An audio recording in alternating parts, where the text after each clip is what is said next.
Mungkin bisa. So, Assalamualaikum warahmatullahi wabarakatuh. Um, so as this class is a combination class between day and night class, so today we shall use English, but maybe in the course of this program, our guest today, Pak Kutai, will be using some of Bahasa Indonesia as well. So again, I thank you everyone for coming to this lecture. I'm really happy to see all of you after midterm break, quite long midterm break for about 2 weeks, right? 2 weeks of midterm break, and we will be happy also because we are hosting one of my esteemed colleague, uh, Dr. Tufan Kutaibulan. He is coming directly from Ankara. Some of you who are attending IRUE program on Global Mobility Initiative like him before in Ankara. And today he's here again to be delivering a guest lecture on the importance of domestic actor in the policy making of Indonesian foreign policy. And also I will be delivering side lecture after this lecture has finished, specifically on the topic of Indonesian humanitarian diplomacy as a complementary materials for this presentation. So let me just explain about Pak Kutai's background. You can call him Pak Kutai. He can understand some Indonesian language, so some. So kalau ada teman-teman yang pengen menanyakan dalam bahasa Indonesia tidak apa-apa, because Pak Kutai will understand. Pak Kutai finished his bachelor degree in Gazi University. So Gazi University is among one of the most prominent universities in Turkey. He finished his bachelor in international relations. He also finishes his master's at Selçuk University, which is located in Konya. Do you know where is Konya? Konya is located in the southeastern part of Turkey. So it is the city of Maulana Rumi, if you know it. Yeah, Maulana Rumi. So he's also graduated his master's from Selçuk University. The reason why I can understand some Indonesian language is because he finished his PhD in UGM. So he's also UGM graduate like me, but he finished his PhD in UGM together with prominent professors such as Professor Purwo Santoso. So he's one of the most influential political scientists in Indonesia at this time. So today, Pak Kutai will be happy to explain to you, especially to diplomacy, introduction to diplomacy, about the pluralization of foreign policy. And I will be complementing his explanation to explain about the formulation of Indonesian humanitarian diplomacy. So, Pak Kutai, I think we have 20 to 25 minutes. You can speak at ease, but please speak slowly. If you want to use Bahasa Indonesia, it's fine as well. At your own pace and at your comfort, please. Please welcome the applause.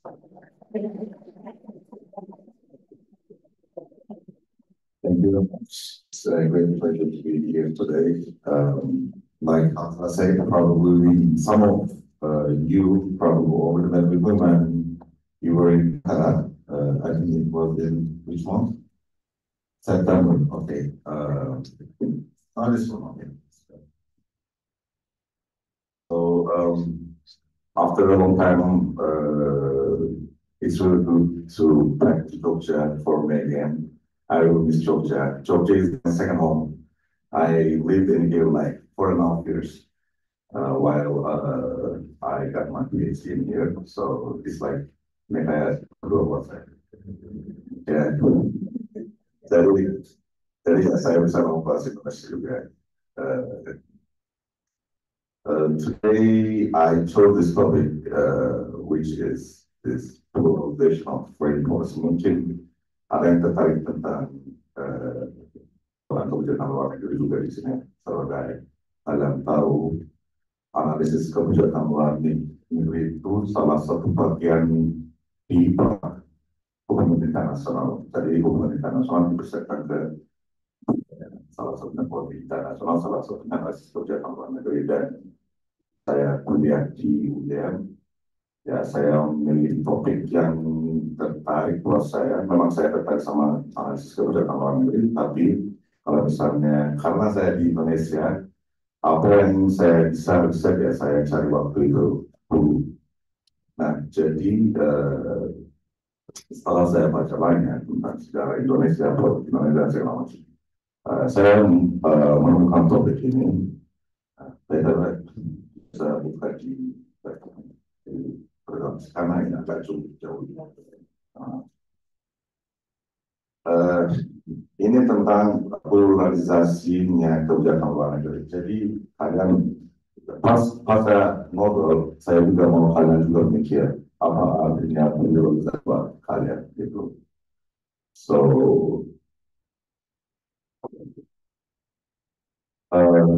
jadi saya menurutkan yang jadi harus bikin review.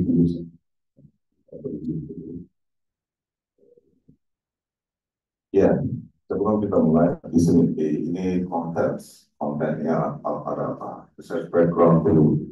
Ini saya mikir ada semua transfer satu jadi kalau melanjutkan juga si framework ini namanya conceptual framework ya. Nanti kalian pas nulis skripsi juga jadi ini namanya conceptual framework. Jadi kita mulai dengan research background, kita review research project, program work, dan empowerment and internal identity.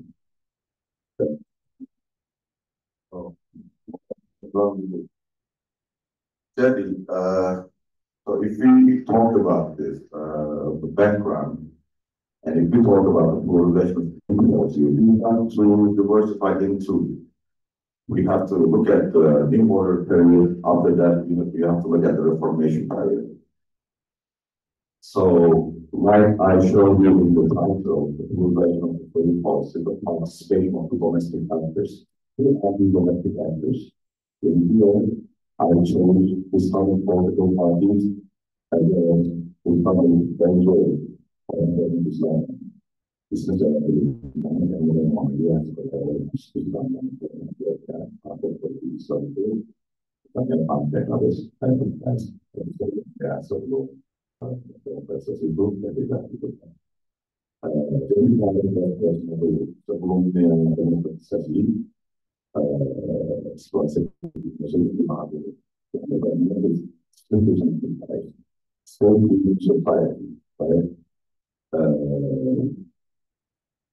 kita udah tahu gimana situasi aktor domestik waktu itu.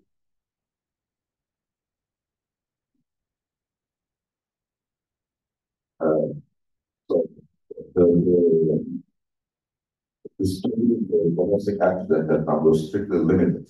How we know that is, especially in the New Order government, so ideological restraints on the domestic actor was strictly high at that time.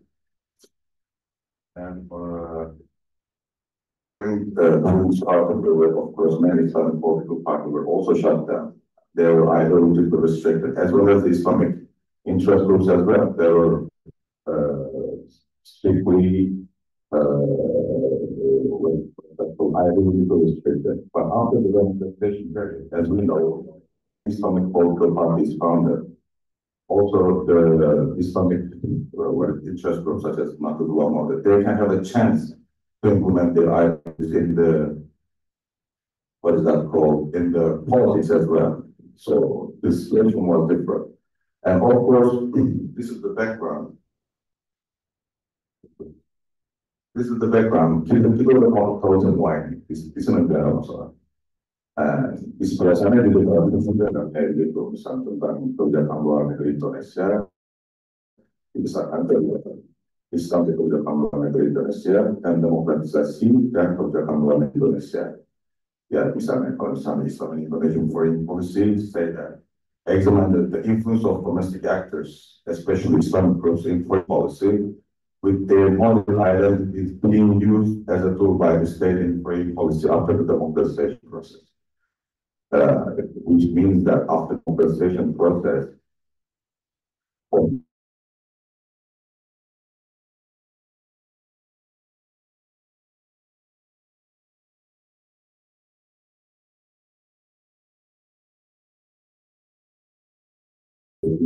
antara demokratisasi dan punya kesempatan untuk mempengaruhi perjalanan luar negeri Indonesia juga. Nah, biasanya kebanyakan interaksinya itu pertanyaannya adalah waktu saya saya saya saya saya melihat salah satu masalah di situ. Itu banyak banget itu karena itu ada demokratisasi, ya mereka punya kesempatan untuk masuk ke kebijakan luar negeri. Lalu pertanyaannya adalah bagaimana mereka bisa mengguri kebijakan luar negeri? Itu yang pertanyaannya. Menurut saya ini salah satu masalah buat saya.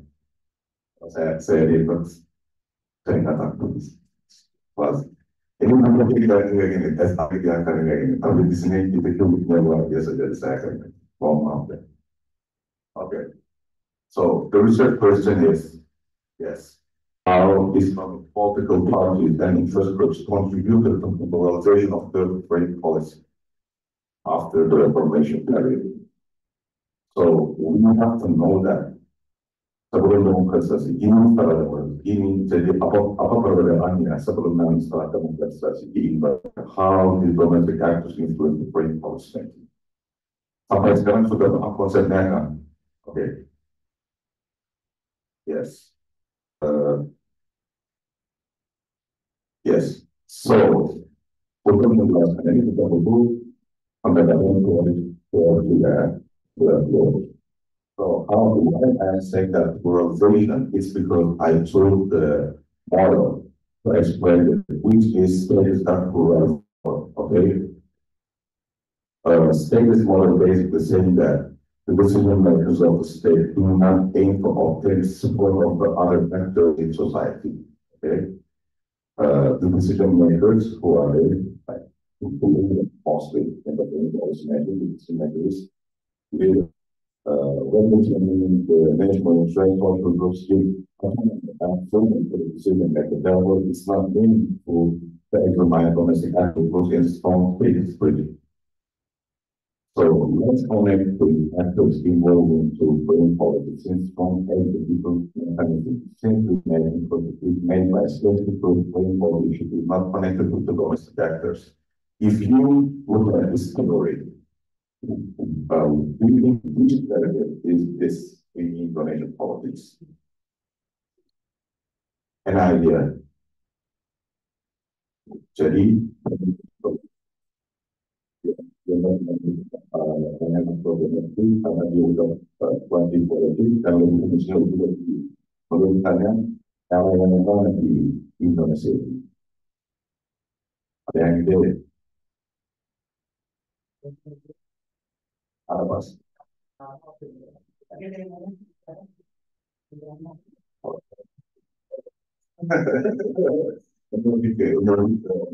Karena as you know, in the new quarter, House Vice Commission was shown how we restricted the Islamic party of the domestic activism because you were so strong in the politics. Okay, so just because his revenue was really strong, he did not see any support from domestic actors at that time. In domestic politics as well as the foreign policy as well. Okay. So that's why I use status model to explain. On the contrary, it's more like the context of the status model, which is the leader needs support from domestic actors for their decisions. Okay, so this is what the accreditation actually gives to the Indonesian politics. When you kayak gularan nggak sih? Beda. Siapa? Sir. This is actually what democratization gives to the Indonesian politics. After the democratization process, when a leader wants to take and the foreign policy, of course, that leader needs a domestic support from domestic actors, such as the political parties as well as the interest groups. So this is important model to explain or to understand the democratization process. Next. Yes. So really quickly, let's check why we call new order state is. Of course, there are some restrictions, ideological restrictions for the political parties as well as the interest groups, such as as you know, all of these parties were gathered under the Ketika at that time. Many political parties were shut down. First, that was published, after that, the four Islamic political parties were merged under the Ketika. Why? Because Suharto at that time wanted to control Indonesian politics. Means that actually any contrast ideology for Suharto ideology were dangerous for his development for the development and for the dedication of the development of Indonesia. So he ideologically restricted. And one of the restrictions was also, as you know, the Asas Tumor at that time. Every domestic actor, the political party has to recognize Asas Tumor at that time. At that time. So we can see that how the ideology actually were used as a tool by the leader at that time. And while he was doing that, he did not see any scope. He just did that at that time. Why? Because he had the legitimacy, which I call economical development that he provided to Indonesia, especially until the 1990s. After that, he also changed his ideology to another direction, which is Islam at that time. So before that, he did not see any support from the Islamic groups.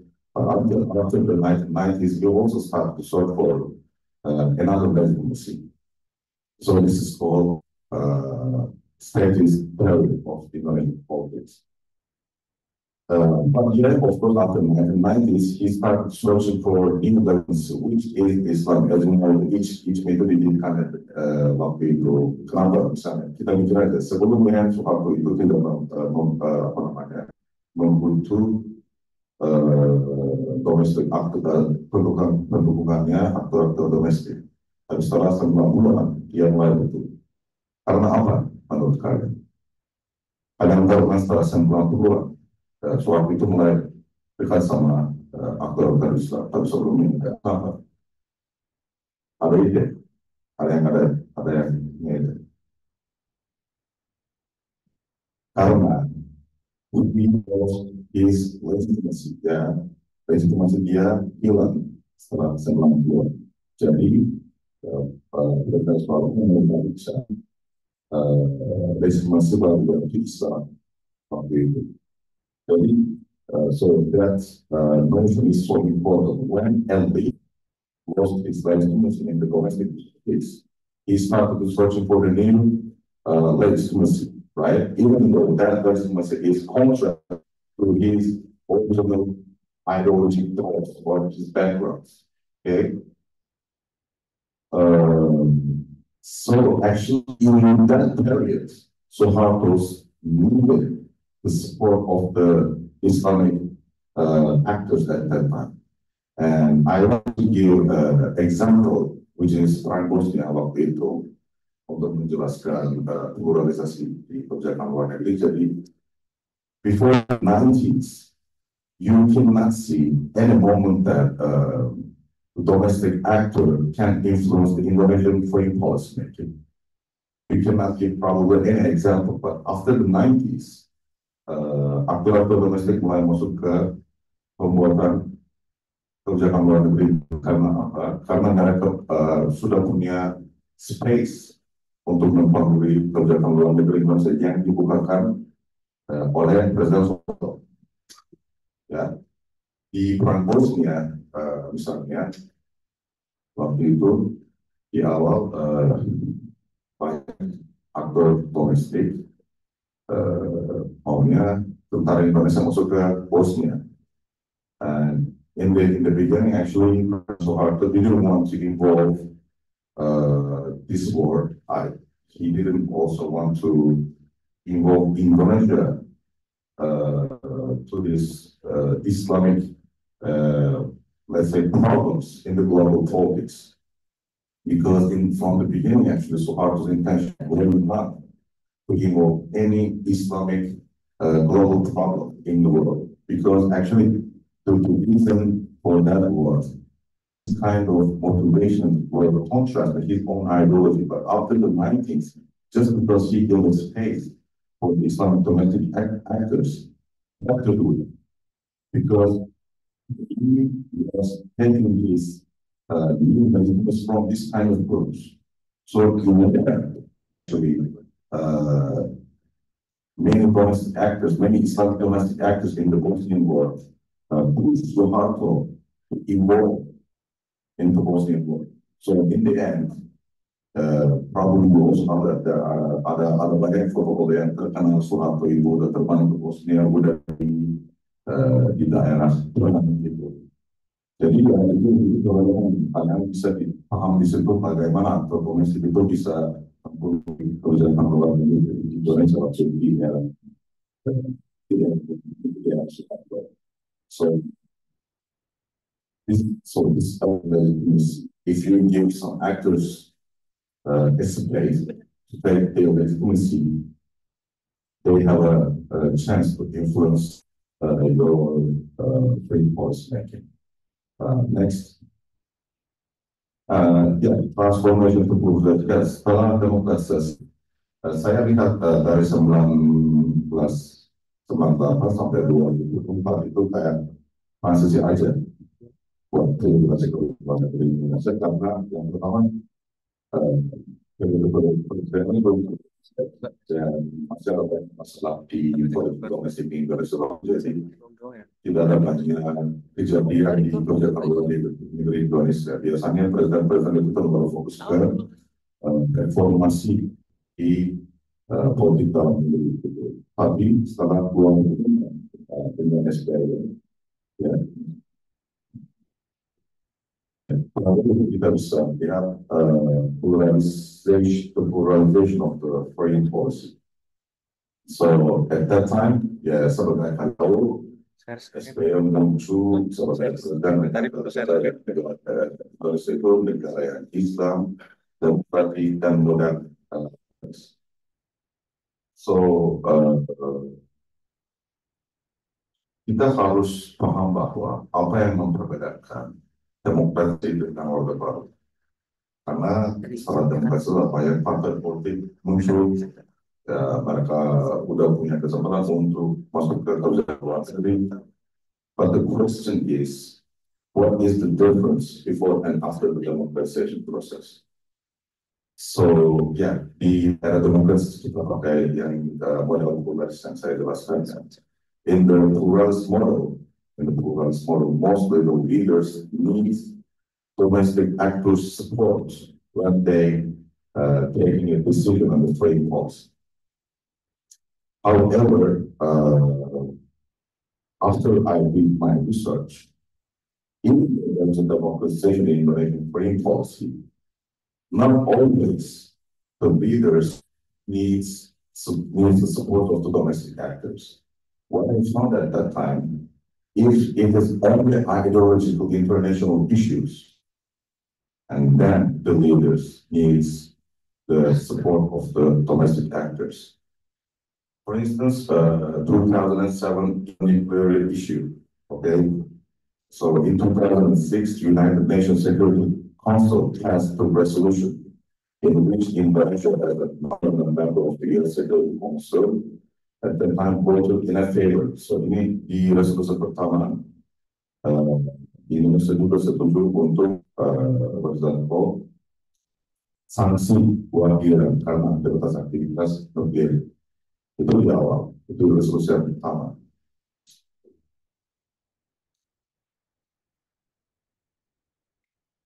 Kalau setelah Indonesia sendiri sama masing ada banyak aktor domestik oposisi dengan keputusan pemerintah waktu. Misalnya kita lihat ada beberapa waktu itu, misalnya the chairman of the Nahdlatul Executive Board, Kiai Muzadi, opposed the invention into the framework of Kuliah Tamu and evaluated the 1747 sanctions within the framework of the same sphere as the destruction of Iraq. Someone, Muhammadiyah bin Shamsuddin, accused the government of subordinating the US and Israel's interest in the Middle East. The political parties at the plenary meetings expressed their support for the interpolation proposal. Do you know what the interpolation? Interpolasi. Jadi waktu itu semua parpol itu minta dan juga untuk menjelaskan kenapa ambil keputusan itu di DPR. Ya, itu konsisten. And then jadi setelah banyak tekanan ya di resolusi kedua yaitu 18 di 2000 Indonesia mengubah posisinya atau keputusannya ya and abstained from the decision while others 14 countries stated their support to resolution. Jadi di resolusi pertama 15 negara mendukung untuk sanksi terhadap Iran harus banyak pressure. Indonesia abstain from its decision. Yeah. Okay. Next. Okay. So what we understood from here, I argue that if we want to talk about the polarization, which is the parts of the domestic actors in the foreign policy making, we need an ideological international issue to see their participation in the foreign policy making. If the issue is not ideological itself, we cannot see the participation. Or we can say that the leader does not need the support of the domestic actors. So what makes shape the leader's legitimacy is the ideological itself. It was the same in the reorder period, and it's the same for the reformation period. So, jadi kita bisa mengajar apa yang diperbenarkan oleh pemerintah demokratisasi. Because we can think like that. We can just ask ourselves today, if the ideological issue is not happening, can we see the participation of domestic actors in foreign policy making or not? For instance, let's think about hubungan bilateral Indonesia dan misalnya Italia. Apakah kita bisa lihat partisipasinya aktor-aktor Islam di hubungan bilateral itu atau tidak? Tidak. Karena apa? Karena hubungan bilateral itu tidak ideologi. Tapi apakah kita bisa lihat partisipasinya aktor domestik, misalnya hubungan bilateral Saudi Arabia dan Indonesia, pasti mereka di situ. Ya, jadi apa yang mungkin membuat sebenarnya status juga sama. So, if issue is not ideology, so leader is not needing the support of the domestic actors. So it makes the same demonstration period with the new one. So we have to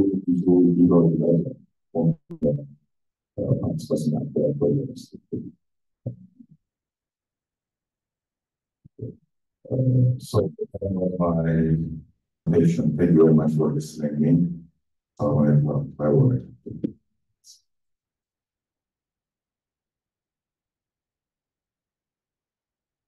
Oke, selain materi dari Pak Kutai, ini saya juga ada sebagai extension of Pak Kutai's definition. So I think we have discussed at length about how democratization would influence for foreign policy making process of the time. And I think that one of the most important aspects in this regard is that how Indonesian policymakers are beginning to realize that it is also important for Indonesian government to develop another conception of diplomacy that is not limited to the conception of traditional diplomacy as in the case of bilateral or multilateral diplomacy, but should be also extended to another form of diplomacy. So I think this is related to what Pak Kutai has explained to us about how there are involvement of civil society organization such as Nahdlatul Ulama and Muhammadiyah in the process of foreign policy making and how their contribution has brought forward the notion of humanitarian diplomacy in Indonesian political system. So I will be explaining this. Okay, so next, yeah. So today, I think I will be explaining basic things because it will be combination of freshmen and also students from third year. So I think that for the first year student, we have discussed about the different different types of diplomacy that is including all kind of practices, but as we are progressing with the process of globalization, we are also facing another type of challenges, and in order for us to be able to face all those challenges is to prepare ourselves with different ways of conducting diplomacy. And how we could conduct the kind of diplomacy is through doing diplomacy based on our needs, based on specific activities. Yes, for example, with Turkey, with the government of Turkey, we are currently having what is called as defense diplomacy. So, for example, our president, when he was Minister of Defense, he often met with Minister of Defense from the Republic of Turkey, that is General Gesandler. So, President Minister Prabowo Subianto used to have with Minister Gesandler to discuss specifically about the issue of defense, about the issue of armaments. How Indonesia could expand and also could develop their defense industrial capacity to catch up with the development that is happening in Turkey. So one of the ways that Turkey has conducted this is to allow Indonesian army officers to learn to Turkey. I think Pak Kutai also witnessed some of the projects. I mean, like this involved in what is it? Like you involve showing this kind of thing. I mean, like you observing probably. Yeah, I think that if you have more questions about the defense diplomacy, always ask Pak Kutai. And one of the other things that is also happening is about economic diplomacy. How Indonesia as an IC economy is also trying to make partnership with different countries, such as with South Korea, because case. But those are the examples how Indonesia is trying to expand its horizons of diplomacy. But what we are trying to discuss today is the issue of humanitarian diplomacy is trying to involve countries together to solve humanitarian crisis and to make collaboration also to help our community in need to be assisted. So, for example, in the case, again, I love to use the examples from Turkey. So, in 2018, Turkey suffered from a huge earthquake in the morning. So, during the early weeks of earthquake, Turkey was assisted by so many countries, yeah, including Indonesia. So why Turkish government decided to involve as many countries as possible during the process of search and rescue after the earthquake? The reason is that Turkey, whenever they want to equip their citizens, whenever they want to do search and rescue operation, their capacity to do such thing in a short period is limited. So they have their military, they have their emergency response team, but it was not enough. So what Turkey is doing is that Turkey is inviting its friendly neighbors to assist Turkey in recovering the victims from the ruins. Yeah. For example, Indonesia sent one team, and I think it was 40 people coming from Indonesian armed forces and also Indonesian search and rescue forces. So 40 people were sent to Pantai, to the schedule, to help with the salvage operation, to rescue people from the debris and from the ruins. Yeah. And after that, Indonesia is also helping Turkey to establish one village, yeah, Desa Binaan. So we have also Desa Binaan, one of our community villages in Hatay. It is also one of the pilot projects that is currently conducted by Ambassador Rizal Purnama, and Pak Rizal Purnama is also kind of the top here. So I believe. Yeah. He's also actively involved in the establishment of the Desa Binaan Indonesia, Desa Indonesia in Hatay. Yeah, I think that Party is one of the key players here in the Indonesian-Turkish relations. So if you have any questions surrounding Indonesian-Turkish relations in aspect, Partai is one of the key players here. So that is one of the examples of the humanitarian diplomacy, how countries are collaborating together to solve humanitarian crisis that is currently suffered by so many people. Okay, next. Now, how we can define humanitarian diplomacy? So you can see people wearing uniform like Naruto, but it's not Naruto anyway. So this part, they are part of emergency disaster team from Japan. So they were also assisting Turkey and assisting a lot of countries who are suffering from earthquake and mostly focusing on how victims could be rescued from ruins. Yeah, and how we should then define humanitarian diplomacy. The way that we can define humanitarian diplomacy is to see the involvement of policymakers to eventually decide on a policy that would be focusing on alleviating human suffering. So, for example, if there is a kind of disaster in impoverished country, in this developed country like Iran, like Afghanistan, so the first thing that policymakers should do is how that all of the humanitarian assistance could be delivered in the place in fastest and the most efficient way. So this is something that policymakers should be doing.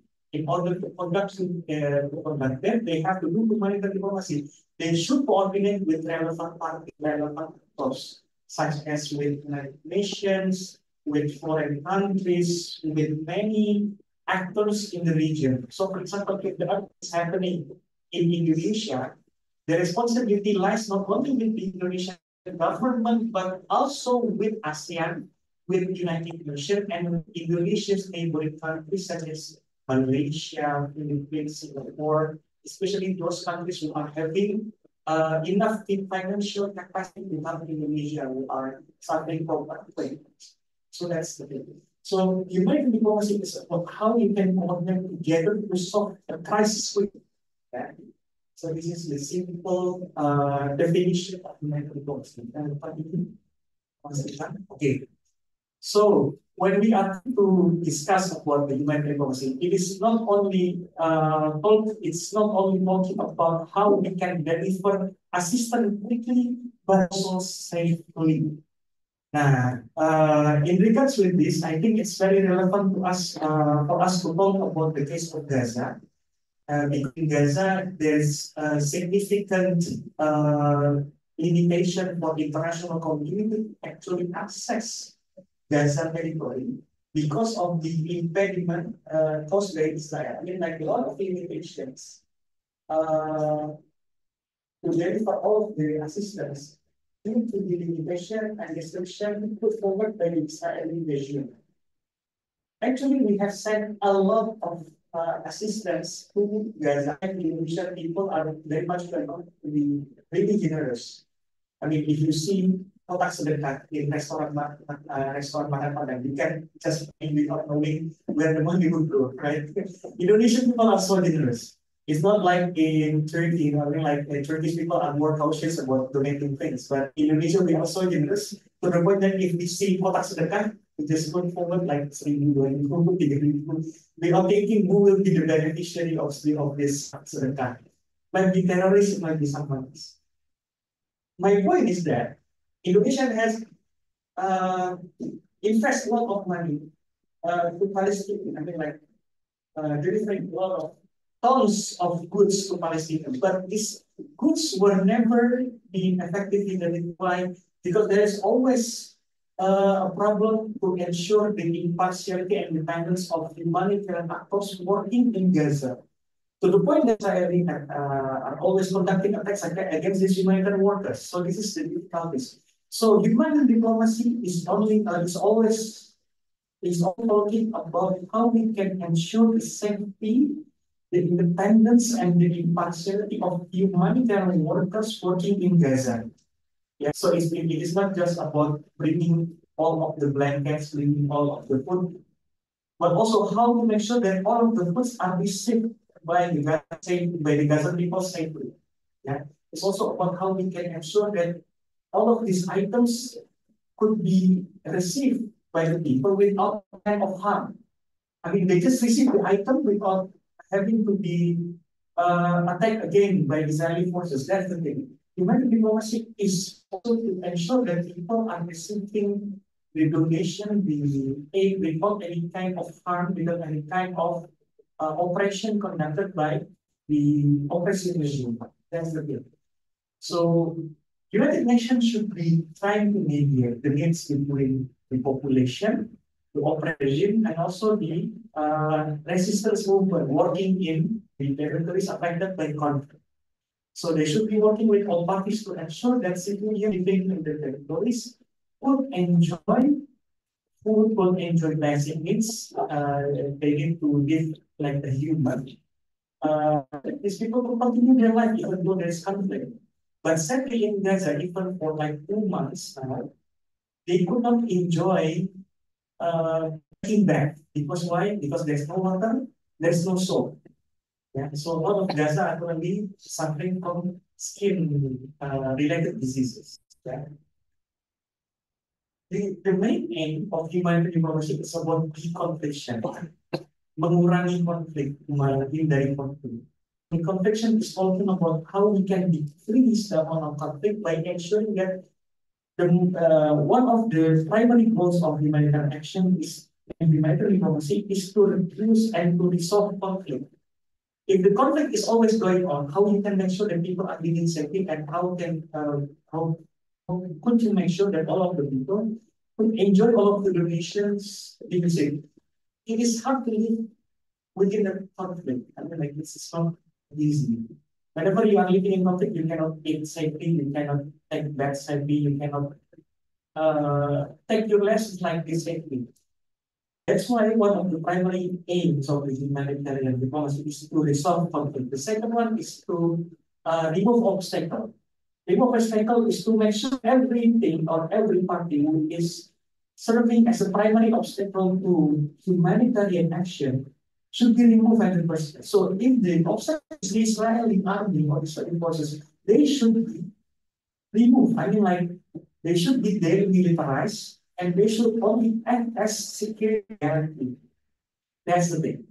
But if the work is only to limit all of the assistance going to Gaza, then what we need is the presence of United Nations force to ensure that all of the items, all of the humanitarian aid could be delivered in Gaza in the most efficient and safest way possible. Yeah. And the third one is about avoiding potential hazards. How we can make sure that people receiving it are receiving all of the assistance without being harmed, without being subjected to violence, without being harassed by aid providers. So the point is to ensure the safety of the civilians and also to ensure the safety of all of the humanitarian workers, including the physicians. I think if you follow updates coming from Palestine these days, a lot of doctors have been subjected to persecution by Israeli military forces to the point that these Palestinian male doctors, physicians are being paid by the Israeli government. So that's one of the most horrific cases. And the purpose of humanitarian diplomacy is to make sure that all of the humanitarian workers are being safe so that they can conduct their duty consequently and without any kind of obstruction in their job.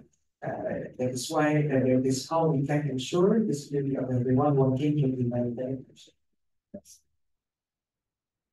So this is one of the case in tsunami 2024 in Aceh. Jadi ini dalam bahasa Indonesia, so you can see this. So the rest of the story is that in 2004,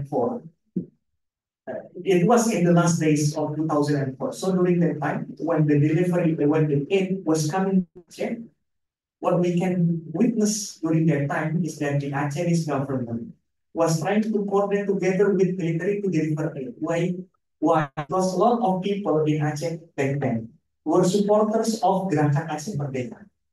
So especially people who are living in villages and living in of town, they were supporting Gerakan Aceh Merdeka because most of the Acehese people want freedom from Indonesia. But the thing is that tsunami affected a lot of people, and a lot of people need assistance, especially those who are living people from the city. Even the city people are suffering from the consequences of tsunami. Also, the people who are living outside of the city boundaries, in the villages, in the forest, because they were living together with them. Jadi orang-orang ini hidup bersama dan tapi mereka itu susah mendapatkan bantuan karena orang-orang kota tidak mendapatkan barang bukan karena tsunami. So what they need is to ensure that all of the items could be provided at the first place, but they have to do so by cooperating together with military. One of the things that Human Rights Watch was criticizing from Indonesia is that Indonesia was trying to force them to surrender to ensure that all of the delivery reach safely to the affected village. But this is something controversial during that time. But luckily, GAM and ND at the time was doing a lot of negotiations so that they reached peaceful resolution to the conflict because of tsunami. Next. Okay, who should be next? Who should be responsible? Of course, the main responsibility in humanitarian diplomacy lies within the control of United Nations. So if you learn about global humanitarian action, you might realize that all of the actions were coordinated under a single body, United Nations, called as United Nations Office on Humanitarian Affairs. So how a lot of activities in solving humanitarian crisis in affected areas coordinated together by United Nations. Yeah. And this is why United Nations role is very important to mediate the interest between bigger power, the hegemonic countries like United States, and also smaller countries. Because why? Because most of the time, countries like United States are trying to use humanitarian aid as political tool. Kalau dalam bahasa Indonesia pansos. Jadi so these bigger powers were trying to use this aid as a leverage to show that they are enough to all of the countries affected by conflict. So instead of just purely acting on the basis of kindness, they were acting on the basis of only providing aid with conditions. So if for example, if United States provided Indonesia with some kind of dollars for alleviating poverty, in return, Indonesia must provide support to the United States in certain topics, such as in the invasion of the country or the topic of China. So whenever we are talking about humanitarian assistance, it's not purely humanitarian. It's also having a political nature. It's very important to realize. Next. That's why a lot of controversies surround the humanitarian diplomacy. Yeah? For example, the first one is peace management and bottlenecks in distribution. If with regard to management, of course, we know a lot of cases of misuse of humanitarian donation. In Jakarta, we have several NGOs directly linked to ISIS. So instead of delivering all of the assistance to Syrian people, they are giving all of this assistance to ISIS terrorists. Yeah, so there is one of the problems. And it's also affecting some student, Indonesian students. Why? Because these Indonesian NGOs were using the names of Indonesian students. Yeah, their bank account in Turkish was being in Turkish banks was being used to deliver amount of aid to Syrian people, and this is something that that is becoming one of the main problems in Indonesian Turkish relations during the 2016 and 2013. Luckily, we were coordinating quickly on this issue to solve all of the problem with regards to Indonesian people were owning Turkish bank account, and this account were sending money to sellers. So that's the thing. And also about the Western subject humanitarianism, we know that all of the aid is not purely humanitarian, it's also political. So whenever Western countries are delivering aid, it's always with conditions. So if you want to be assisted, then you should always try to realize that you have to democratize, you have to follow our values and so on. And also there's also challenges of reconciliation when people are delivering aid. So this is the case of Indonesian government during the tsunami in 2004. So, okay, next. Yes. So I will be explaining about LKDPI, Indonesian aid. So Pak Kutai has explained to us that democratization has brought about a lot of changes in the process of foreign policy making. One is the creation of Indonesian aid. Yeah? So Indonesian aid was actually a body within Ministry of Finance, Kemenkeu. Yeah. Bahasa Indonesia is called as LDKPI. So it is Badan Layanan Umum within the Indonesian context. So LDKPI was created by Ibu Sri Mulyani and also Bu Retno Marsudi during their tenure as Foreign Minister and Financial Minister respectively, in order to enhance social cooperation. Kerjasama Selatan. So they were trying to enhance the social cooperation by giving aids and also technical assistance to less developed countries. Yeah. So, for example, Indonesia has supported a lot of infrastructure projects in Pacific countries, in Vanuatu, in Palau, and Indonesia was willing to help these countries, not trying to help them, but also to gain support from them. In the context of Papua, yeah. So when Palau and Vanuatu was receiving aids from the infrastructure projects and scholarship, they didn't accept this, but on the condition that this country would not try to disrupt Indonesia in the context of problem of Papua. So it's always political, yeah. And Indonesia aid was also created as a way to accommodate civil society. Pak Kutai makes explain to us about NU and Muhammadiyah and how they have many activities for Muslim Ummah in different corners of the globe. So NU and Muhammadiyah was willing to help a lot of Muslims facing problems. So for example, if there is any conflict in Afghanistan, if there is any issue in Palestine, if there is an issue in Syria, NU and Muhammadiyah through Nazis NU and Nazis NU are opening their account to Solidarity Fund. And this is something that already happens in 1990, since the era of Harto. In 1990, when Harto was trying to be more open to Muslim countries and to Muslim communities, a lot of Muslims are trying to collect funding for Bosnia people. And a lot of people were collecting that during the Khutbah Jumat. Yeah? And they were delivered to, I think it was Turkey and to Bosnia. Yeah, so that's the thing about how a lot of Muslim civil society organizations in Indonesia active in in collaborating to help Muslim Muslim problems. So this is something that is very important, and we don't realize that there should be a body that is coordinating all of this activity. So Indonesia Act was created to provide the funding. Next. Okay, so there are a lot of programs of Indonesia Aid. Some of the program includes also Palestine. So you know that some of the students, Palestinian students, are currently doing their study in Indonesia. So they were sponsored by Ministry of Defense, by Pak Prabowo, the student president of Indonesia. So when they come to Indonesia, it was under the sponsorship of this Indonesia. So they are finishing their medical studies in Unhan, in Universitas Pertahanan Indonesia. Pak Putari was also a guest lecturer in Unhan.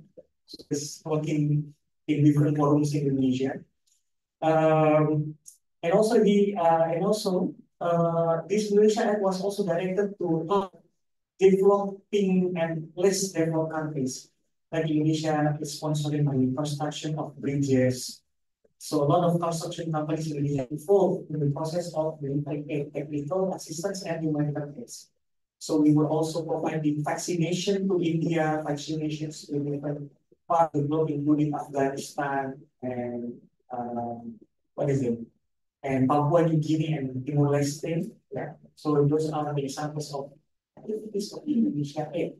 And when Indonesia Aid is trying to do their activities next, it also conducted together with Muhammadiyah. So Muhammad has been very active in doing their activities. And Muhammadiyah's primary goal is not to make everyone Muhammadiyah. So it's not to convert everyone to be Muhammadiyah. The main purpose is to make people know about Muhammadiyah and to make people realize that Muhammadiyah is important as an important independent action. So Muhammadiyah is not there to convert people to Muhammadiyah. Because Muhammadiyah is very active in Turkey as well, and they were active with a lot of refugees in Syria, also in after the Turkish earthquake in 2023. And their main focus is to be known to people, and they have a very specific team that is working on exactly on the issue of disaster response and disaster management. DMC, Muhammadiyah Disaster Management Center. And one of the issues that we were often talking about is about how they are trying to advocate for the rights of the refugees, for the rights of the people affected by conflict. And this is something that Muhammadiyah has been doing in the case of Rohingya. So, for example, Muhammadiyah is trying to establish schools in Rohingya community in Myanmar. Yeah? They were doing that by negotiating directly with the military and the government. Because they were not, they were telling them these schools are not religious, these schools are just normal schools. But the teacher will be coming from who have been educated from Ahmadiyya institutions. So the way that they are doing the activities is not by directly insulting Islamic value, but to make themselves looking as a professional education. So this is something that is very unique about Indonesian approach in doing humanitarian diplomacy. And I think we can start with the question and answers. Okay. Silakan teman-teman kalau ada yang mau nanya ke Pak Kutai pertama ya. Ada pertanyaan juga? Baik, mungkin pakai bahasa Indonesia juga nggak apa-apa, silakan saja. Gak usah malu-malu, ya silakan. I'm Mohammed Juliani. My question is Dari kelas mana, Mbak? class B. Yeah. So, what impact does Indonesian political parties and Islamic organization have influence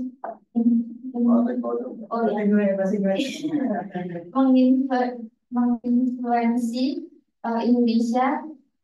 Indonesia's diplomatic decision and international relations, and how they different agenda and priorities affect the country foreign policy making process. Okay, thank you. Ini pertanyaannya bagaimana ya itu ya aktor domestik maksudnya parpol sama ormas ormas punya efek di atas kebijakan luar negeri.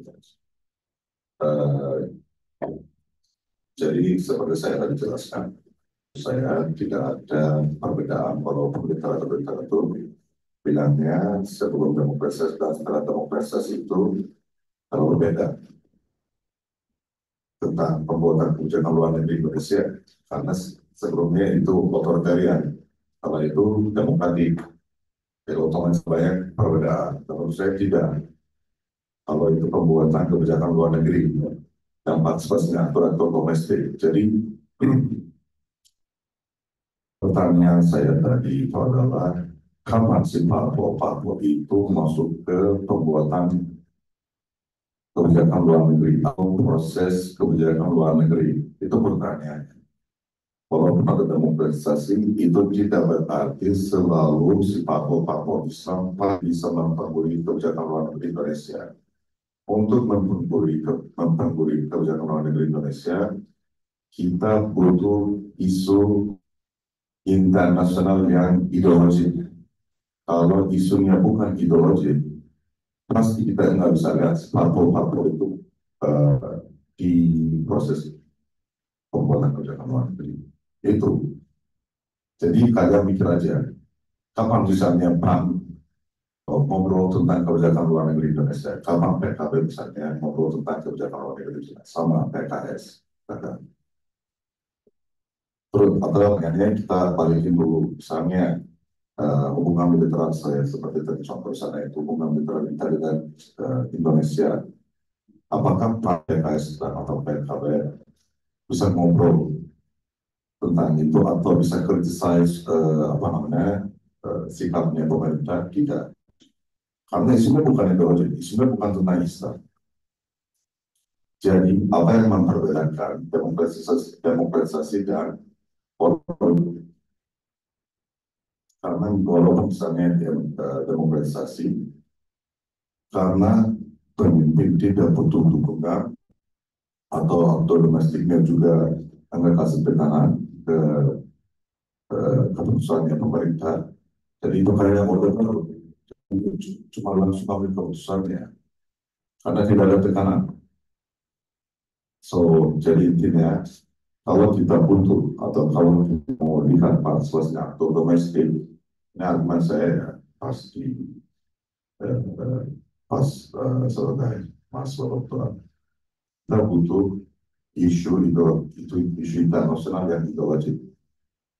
Kayak kemarin juga saya kalau tidak salah tahun yang lalu itu tim sepak bola saya mau datang ke Indonesia kan, kalau nggak salah, terus ada banyak kan, ya bisa terus ada banyak kritisasi gitu kan, terus apa yang terjadi setelah itu? Ditolak. Karena apa? Ada banyak yang kritisasi. Sekarang kalian coba lihat ada siapa yang kritisasi. Pasti ada parpol Islam, ada PKS misalnya.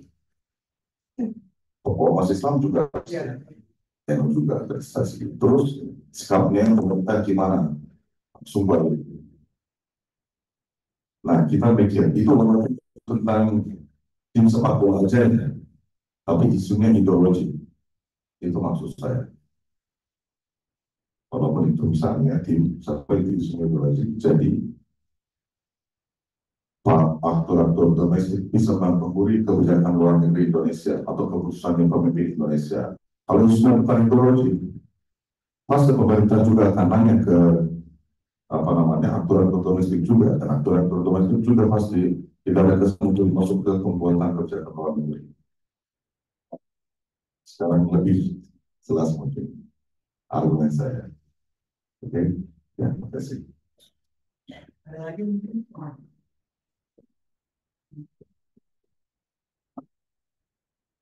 Good evening, so thank you, first of all, thank you so much for coming to UP and delivering a very insightful and valuable materials to us. So my question is, you've mentioned that Islamic political parties and interest groups will likely involved to the foreign policy making in Indonesia if it is logical. And I noticed it is because they bring Islam, right, right in their name, like PKB, PKS, and others. So if we discuss about a more liberal party like Gerindra or PDI, what actually how do they play a role in the foreign policy making? Can I ask a question? Okay, and the second question is, and the second question is about pluralization model. It seems to me like that is the best model to implement in the country. But is there any flaws in that model, and what are the challenges that might arise if the country implement that model? Yang pertama, terima kasih sekali untuk sukan modal saya. Ya. Itu sangat berarti buat saya. Terima kasih. Yang pertama, kenapa saya memilih parpol Islam dan aktor yang itu? Karena biasanya kalau kita ngobrol tentang oposisi di Indonesia, pas saya cari literatur, saya lihatnya yang oposisi banyak itu biasanya parpol Islam, karena mereka itu nggak bisa in the power, ya. Mereka biasanya selalu di oposisi gitu. So siapa yang have the power or manage the power di Indonesia biasanya yang kayak PDI, misalnya Gerindra. Jadi saya harus cari tantangan buat mereka. Mereka itu siapa? Biasanya parpol Islam gitu. That's the only reason. That's the only reason for me. I did not searching for the nationalist parties activities, but we can also see, for example, sekarang Gerindra, ya, tapi nasionalis lagi. Sebelumnya PDIP nasionalis lagi, bukan Islamis, kecuali PKB aja, dan itu nggak tahu aja, bukan Islam.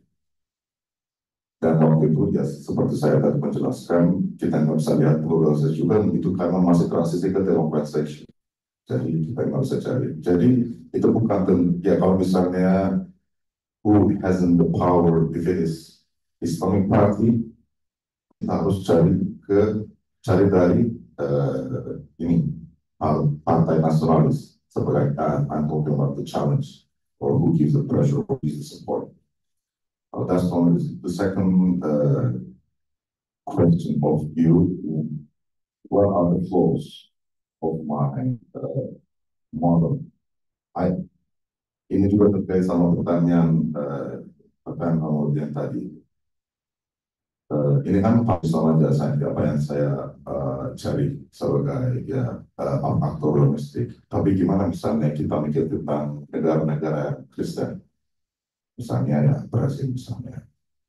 Apakah parpol yang bisa terlalu konservatif, yang Katolik itu juga terlalu sensitif tentang isu-isu agama di Brasil juga, atau mereka juga bisa kasih tekanan ke keputusannya pemerintah juga nggak bisa itu nanti bisa menarik misalnya kalau itu dibikin buat negara-negara Kristen. In Brazil it should be in other country. I don't know who you choose it. Ini yang pertama. Yang kedua, kita juga bisa cari itu di negara Muslim yang lain. Misalnya tapi demokrasi juga. Bukan yang kerajaan atau kesultanan saja, kerajaan Democratic Republic kayak Turki. I haven't do that yet, but please, maybe some of you who are interested, I don't know, in Turkish politics, you are very lucky you have a lecturer as Hadza. You may always benefit from him. You may do further readings on that.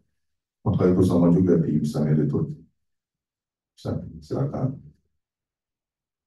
Sudah, nanti ya kita lihat hasilnya bareng. Okay, thank you.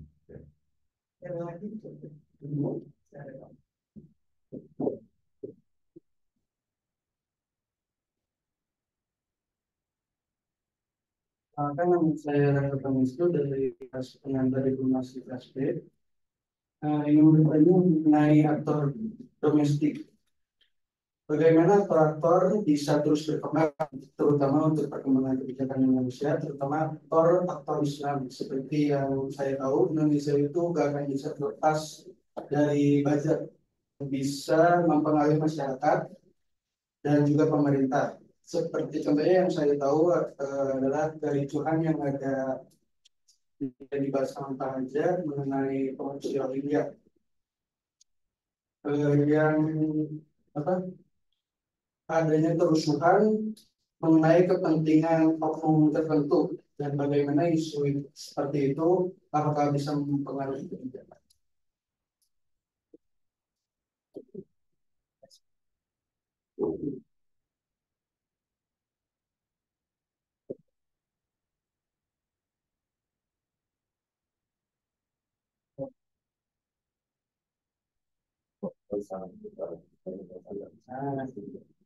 Oke, jadi saya itu sebenarnya Pak Kutai penelitiannya kan hanya fokus di isu tentang partai politik ya. Jadi Pak Kutai tidak mau melihat peran buzzer gitu. Baru tahu juga belum kenal setelah buzzer. Kita tahu soal itu. Iya, tapi di Turki ada fenomena yang mirip di Turki namanya troll. Mereka juga merespon isu religi juga. Di Indonesia kan juga ada. Jadi bisa dibikin penelitian juga untuk perbandingan bagaimana buzzer di Turki dan Indonesia itu bisa menunjukkan. Dan itu saya ini bukan dalam konteks pendidikan Pak Kutai. Pak Kutai itu kemarin tertiunya cuma sama si PKS Pak Sukamta ya, Pak sama Pak Rizal Sukma itu bisa sama siapa?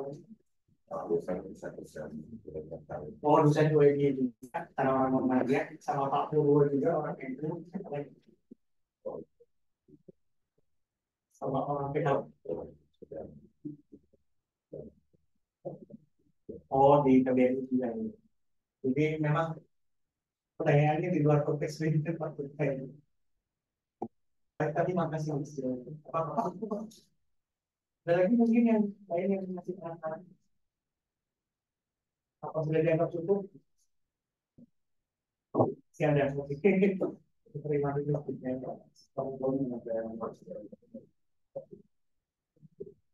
Assalamualaikum, saya Muhammad Irwani dari pengantar diplomasi. Seperti yang Pak Kutai tadi katakan tentang keputusan pengambilan kebijakan luar negeri dari pemimpin atau pemerintah di Indonesia, yang saya tanyakan bagaimana kepentingan pemimpin dari partai politik DPR dapat mempengaruhi proses pergantian kebijakan luar negeri tersebut. Dan apakah bisa kunjungan dari partai politik tersebut untuk menjadi kebijakan tersebut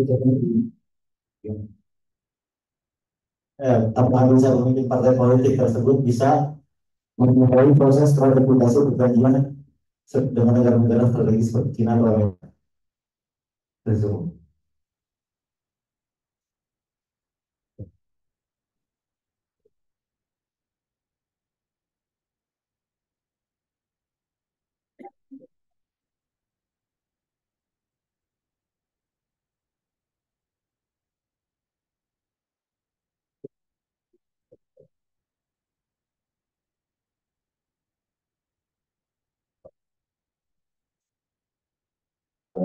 Kalau saya tadi nanya ke Fajar, pertanyaan kalau tidak salah ya, bagaimana parpol atau pemimpinnya partai politik bisa memperoleh kesepakatan antar dua negara misalnya Indonesia itu ya Pak itu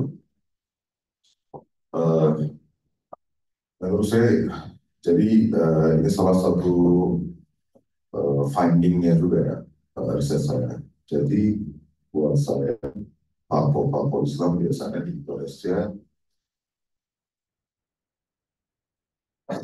bisa bertahan atau bisa survive karena ada isu ideologi. Kita mikir aja lagi, misalnya tidak ada isu ideologi buat politiknya, agenda politiknya pemerintah itu bagaimana parpol Islam bisa bertahan. Jadi parpol Islam soalnya pakai isu internasional yang ideologis sebagai bahan makanan untuk survive menurut saya. Jadi isu ideologi itu sangat penting buat si parpol Islam itu, parpol itu, biar mereka bisa topik itu ke agendanya pemerintah dan biar mereka bisa punya kesempatan untuk masuk ke politik Indonesia. Jadi itu kayak bahan survive si isu ideologi internasional itu buat Islam. Jadi itu terlalu penting. Nah di situ misalnya kalau ada keputusan dari pemerintah atau pemimpin, parpol itu baru masuk. Kalau mereka lihat bahwa oke, ini bahan yang menarik buat saya dan saya pakai ini di agenda politiknya Indonesia. Jadi mereka itu maunya partai politik itu kan mau maximize the interests of them. That's the only reason that why they're in the politics. They always trying to maximize their interests, and they're always searching for a chance to maximize their interests. So this kind of ideological issues are really fruitful for them to use and to maximize their interests. So if they feel that, ya kalau mereka merasa bahwa oke si isu ini terlalu menarik, nah si isu itu langsung dipakai oleh parpol to maximize their interest, and then they can influence the foreign policy making, termasuk apapun. But only condition is issue is ideology. Kalau isunya bukan ideologi, itu juga susah nanti. Karena mereka nggak ada kesempatan buat masuk ke pembuatan kebijakan. Dan pemerintah juga nggak butuh mereka di situ. Jadi itu kayak waktu baru lagi, ya itu. Jadi pemimpin tidak butuh aktor domestiknya, walau ya itu walaupun itu demokratik real, ya kalau di negara demokratik, pemimpin tidak butuh. That's the difference. Atau kita bisa bilang ini yang kemiripan juga Orde Baru sama Partisipasi. Di dua hal ini, dua-duanya pemimpin itu tidak membutuhkan aktor domestik. Oke, thank you.